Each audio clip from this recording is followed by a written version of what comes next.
Senator Win Gatchalian tumangging magkomento hinggil sa usap-usapan ng paghihiwalay kay Bianca Manalo.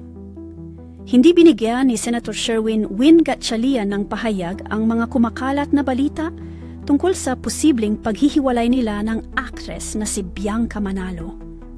Sa isang press briefing sa kapihan sa Senado noong Miyerkules, Enero 8, 2025, tinanong ang senador tungkol sa kanyang relasyon ngunit pinili niyang manatiling tahimik tungkol dito.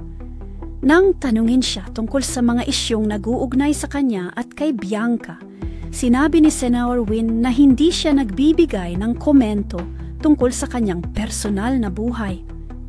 Nang magpatuloy ang mga tanong, isang reporter ang nagtanong kung may kaakap daw ba siya noong holidays, na agad sinagot ni Senator Win na ito ay isang sekreto at may kasamang biro na siya ay nagkakasakit na.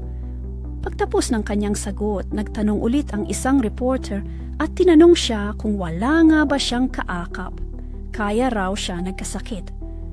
Tumanggi pa rin si Senator Win na magbigay ng karagdagang detalye at nagsabi na hindi siya magkokomento. Isa pang tanong na ibinato kay Senator Win ay kung nilamig daw ba siya. At muli, tinanggihan niyang magbigay ng sagot. Nang tanungin siya kung siya ay masaya, sinabi niyang palagi siyang masaya at kontento bilang isang tao. Nang huling itanong kung may nangyaring hindi maganda sa kanyang Pasko, muling tumanggi si Senator Win at nagsabi na hindi siya magkokomento tungkol dito. Ang mga rumors ng paghihiwalay ng senador at ni Bianca ay lumaganap nang mag-post si Senator Win ng mga larawan kasama ang kanyang pamilya noong holidays, ngunit hindi kasama si Bianca sa mga larawan. Samantala, pinili ni Bianca na magdiwang ng Pasko at Bagong Taon sa Japan. Noong Disyembre 2023, nabulgar ang isang kontrobersya na kinasasangkutan ni Bianca at ang kanyang magandang dilag co-star na si Rob Gomez.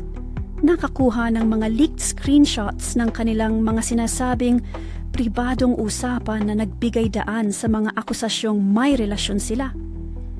Tinawag ni Bianca na false rumors at unfounded accusations ang mga alegasyon, habang si Senator Win naman ay nagsabi na going strong pa rin ang kanilang relasyon noong panahong iyon.